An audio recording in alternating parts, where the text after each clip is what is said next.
How do companies create a culture and core values that employees actually live out? The team at The Receptionist, a Denver-based software company, sets out to answer that very question. Welcome to The Fabric. Here's your host, Michael Ashford. Here in the first episode of 2024, I'm excited to welcome yet another new team member to the show. Our team grew by 7 people in 2023, and one of those new hires was Julia Maudsley, our customer education specialist. Julia's role is a new one for us as we look to continue to provide radical support to our customer base. And so in this conversation, Julia and I discuss expectations, the expectations that come with trying to craft and create a brand new role while being a new employee to the company, and also how to set expectations with customers in a role like Julia's. If you're interested in learning more about what we do and how company culture drives us, consider subscribing to our YouTube channel at youtube.com/The Receptionist app. We're currently releasing new episodes of The Fabric once a month, along with lots of other great content. And now, here's my interview with Julia. Welcome to The Fabric. Another new guest here. Welcome.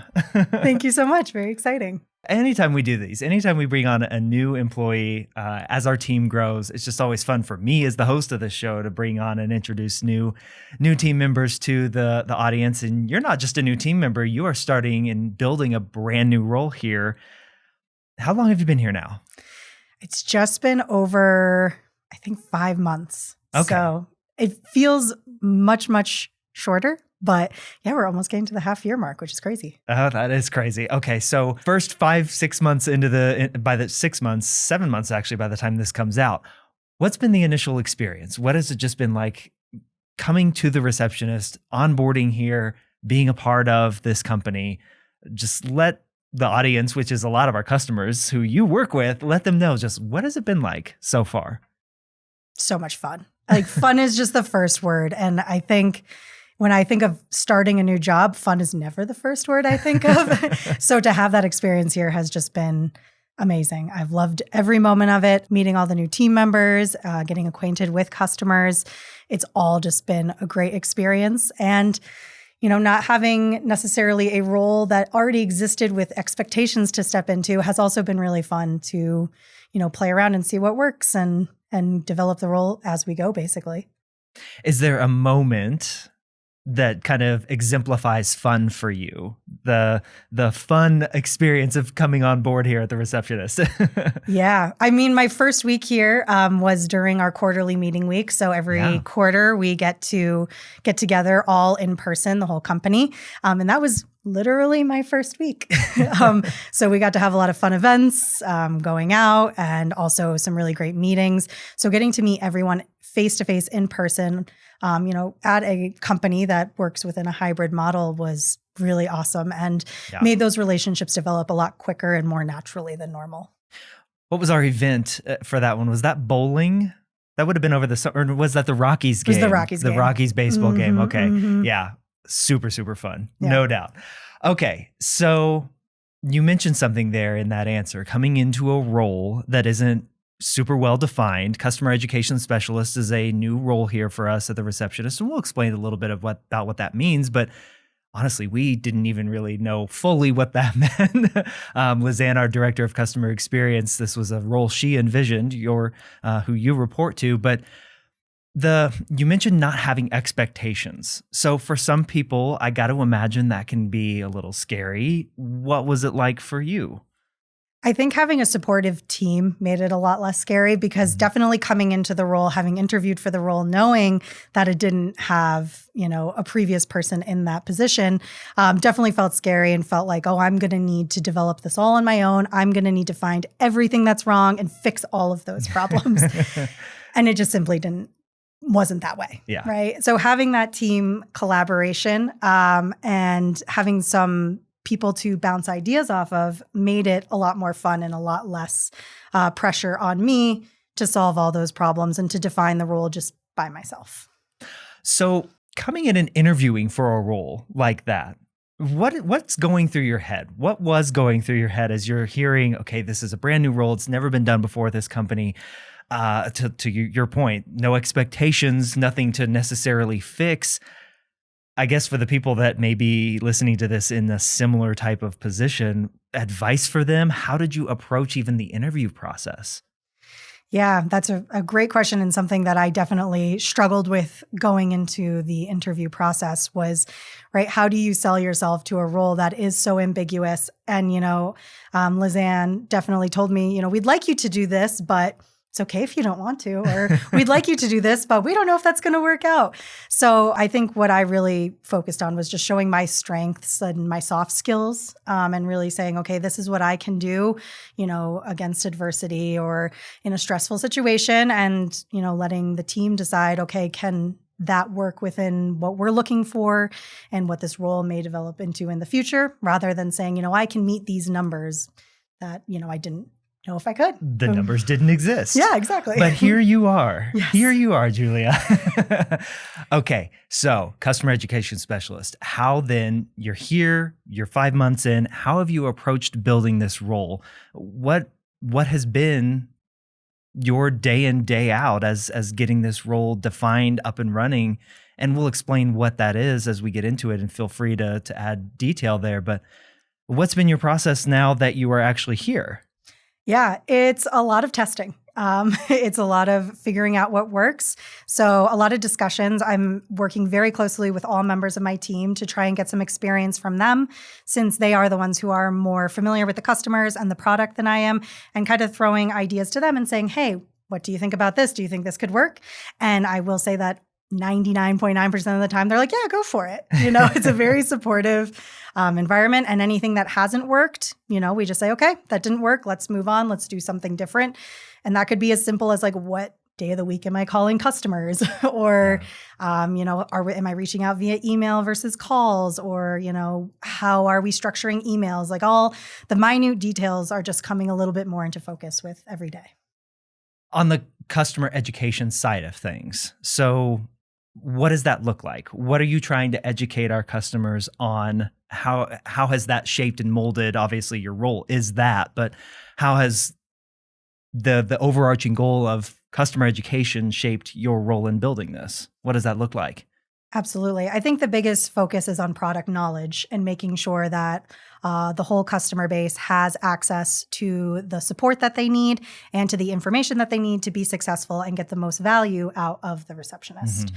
So figuring out, that is the big question, and something we're still working on, is how do we get that information, most of which we have documented really well, but maybe someone's not even asking the questions to know. Maybe they don't even know what they need yet. So really focusing on proactive support as well, and proactive outreach, and saying, hey, how are things going?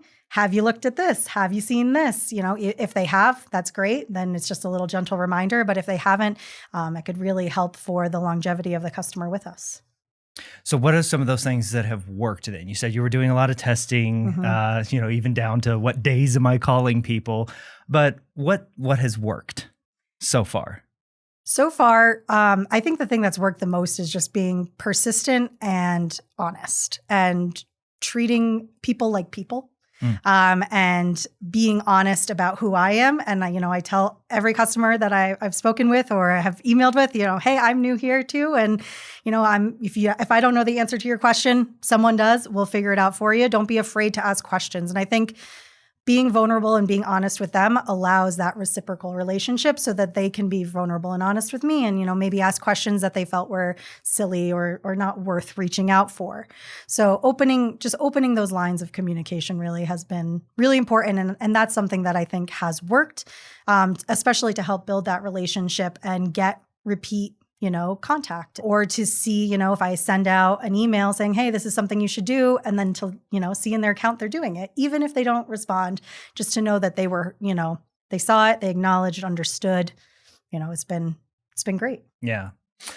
The concept of radical support, how has that fueled the work that you're doing? And was that a concept you totally understood before coming in here? Just how has that fed your work? You're trying to build this role into something that hasn't been here before. What's that been like? Yeah, it's really fun. I think the idea of radical support is at its core just a fundamental thing that all types of customer interaction, and really, I think human interaction should I agree. should encompass, right? So like, while it seems really common sense, I know, it's something that can be difficult to practice. And so I think taking Radical Support specifically for this role, was really focusing on treating people as people, because we do have quite a large customer base. And so to be in contact with so many people at once while also not seeming too robotic or like, having canned answers, trying to make things really personal and reaching out only when I think I can be helpful, not just, to blast emails out to everyone and to fill in boxes. Yeah. I think that's been important. So the Radical Support of that being, fostering these meaningful connections, understanding what customers are looking for, understanding their goals, understanding even just the whole life cycle of how long they've been with us, why they're with us, and incorporating that into the contact that we're making and to the things that we're putting out, videos, hopefully more podcasts in the future, making sure that we're making those meaningful personal connections, not just extra noise in the inbox. We don't want to be that. Okay, so how do you figure out what the customer wants? You said that there in that answer. I want to stick here on the fact that you are one customer education specialist serving, we have over 6,000 locations right now, not 6,000 customers, but 6,000 locations around the world using our software and our system. Yeah, how do you begin to figure out what people want, and not just what people want individually, but like is any part of this process beginning to parse out, like, globally, I'm hearing this from more and more people. Just, what is that like? Explain that to the marketer who has no idea. It's definitely been an interesting learning experience, and it's doing a lot of research. It's putting in the time, right, and researching the vertical. A lot of the verticals that we're working with are industries I have not worked with. Yeah. I am a teacher by trade before I got into the more support side of things.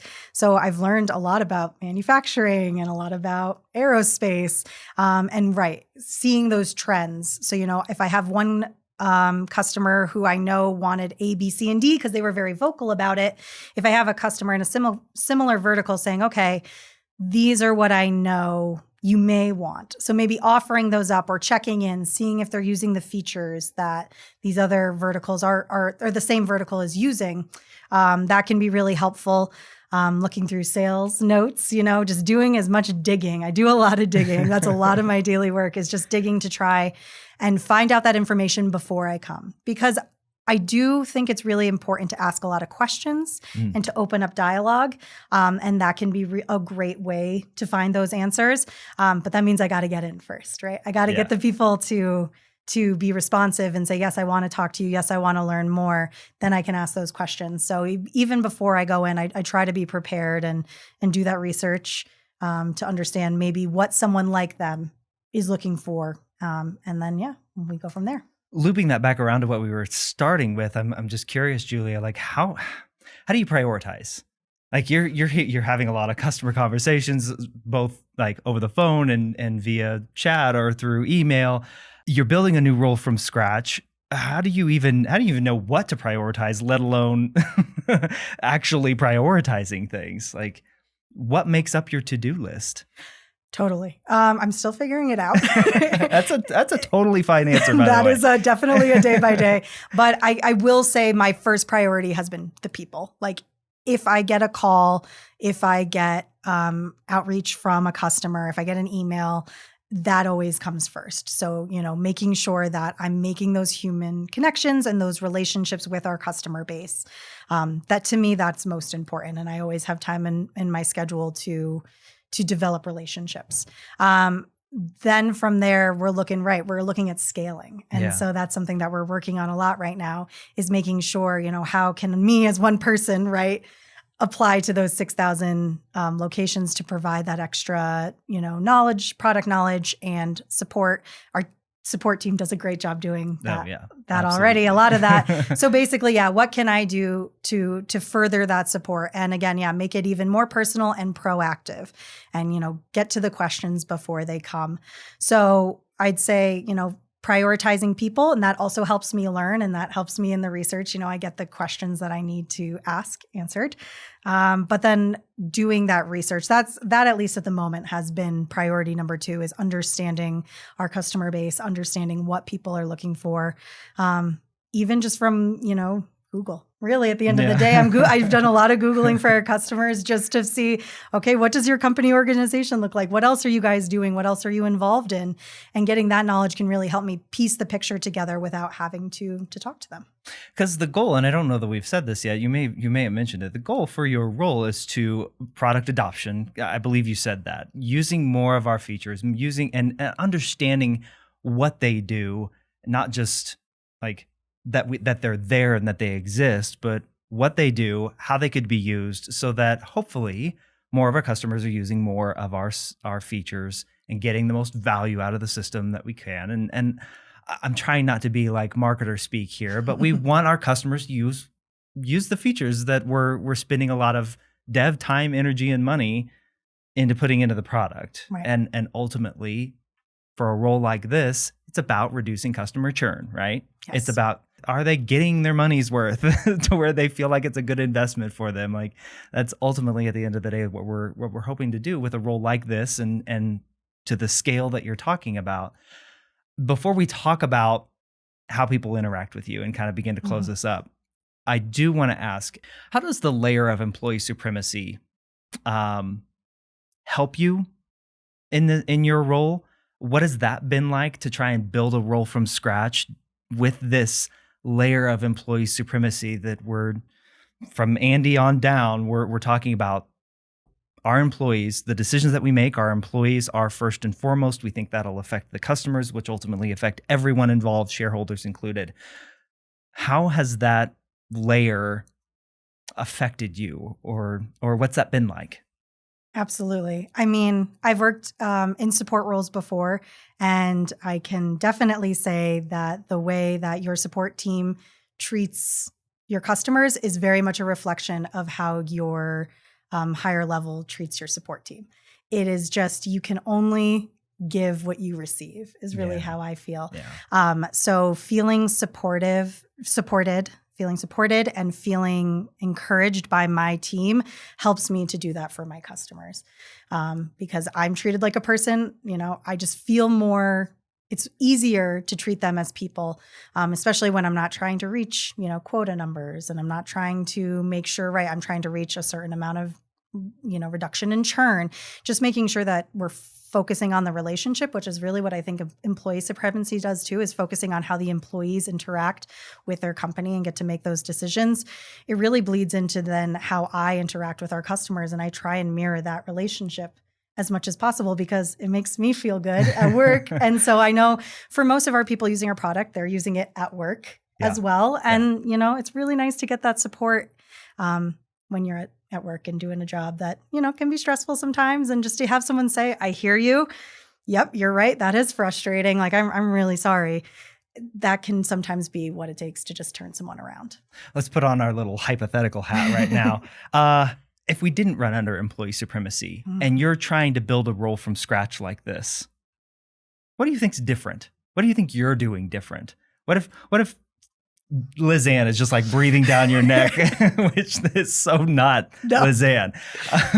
What do you think is different in your role and how you've approached it? Stress. I think stress is the number one. Like, I am a naturally anxious person. And so coming into this role, I think I was definitely anxious for that of like, I need to be the best. I need to do the thing. I need to hit the numbers. I need to make sure that I'm proving my worth because, as easy as you could create a role, you could also remove a role, especially if it's found to not be useful. So I think if we were under shareholder supremacy and really had those numbers and I really had to prove with statistics and to quantify, especially in this first year, I am worth being here, I think that would be a lot stressful because it's not that simple. Building a relationship it simply doesn't happen overnight. It's something that takes time. Sometimes you don't get in touch with people for a while. People live busy lives and we know that. So to have a little bit more of that wiggle room and to say, hey, trust me, I think this is going to really work. Even if I don't have those numbers for you today, I will get them for you, and just put a little trust in the process. I think it makes the stress a lot easier. It gives me a lot more creative freedom and a lot more ability to test things out, because I think when you're under that stress of shareholder supremacy, that it's time, right? Money is being spent, so we got to make sure it's worth it. So, and that might not also create the best output. Well, it goes back to something you said earlier. You talked about, I want to reach out to you because I have a reason to, not just because I need to contact this certain number of customers just so I can show, hey, I reached out to 15 customers this week and got a hold of 3 of them. Like, there's intentionality behind what you're doing. Yeah. That seems like that's a and relationship building. And you mentioned the fun aspect of it, which is, of course, is the F in fabric. That's a more respectful thing to do. I think you're not wasting people's time just to meet your own internal numbers. You're actually coming to them with hopefully a problem to solve or an idea to share, and B, like, you're leaving them alone if there's nothing there. Like, hey, yes, you're doing great. Last time we talked, you're doing great. I see that you've implemented this thing that we talked about. Wonderful. Anything else you need from me? No, we're good. I love it. I love it. That's been a big part of it. I mean, the receptionist really is kind of a set it and forget it product to some extent, where once you get it up and running and it's doing the thing you want it to do, it does it really well. So, right. So we're just making sure, we're reaching out, when we've got those new features and things we think can enhance what they're doing. We don't need to fix anything that's not broken. For sure. Awesome. Okay. So let's help set some expectations here, specifically for our customers. You're one person. Yes. In one new role, trying to figure out how to support and educate 6,000 plus locations around the world. Yes. What have you learned? What have you figured out, and how people can interact with you? I'll just say, on the marketing side, we're working on some ways you and my team can work together to be more of a one-to-many, but really bring that value to people of educating them on the system. We, of course, have our live demos, which we've talked about on here. And I don't know that you're going to be dressing up in any costumes anytime soon like Tom and I do. Yes. Not unless you want to. I mean, I'm open to it. I mean, come on now. But yeah, what have you figured out in the role, how people are interacting with you, without going too deep into the weeds? But just what have you figured out there? Yeah, it's something that I think is only going to get more clear and stronger as we go forward. But really trying to provide an open platform to get that data, right? We're looking at what are people coming into support with. And so how can we, again, proactively, tackle those problems before they even come into support? How can we answer those questions before they're even asked? So some of the things that are kind of coming up down the pipeline is having office hours, taking a look at having people come in and ask those questions and see, what is going on? How is everyone feeling? Get a temperature check on our customer base. And I think those will be really great to also form those connections with some customers that I haven't had the chance to interact with yet. But then we're also, looking at doing videos, educational videos on top of our help center. We have a really great help center, but, providing another format.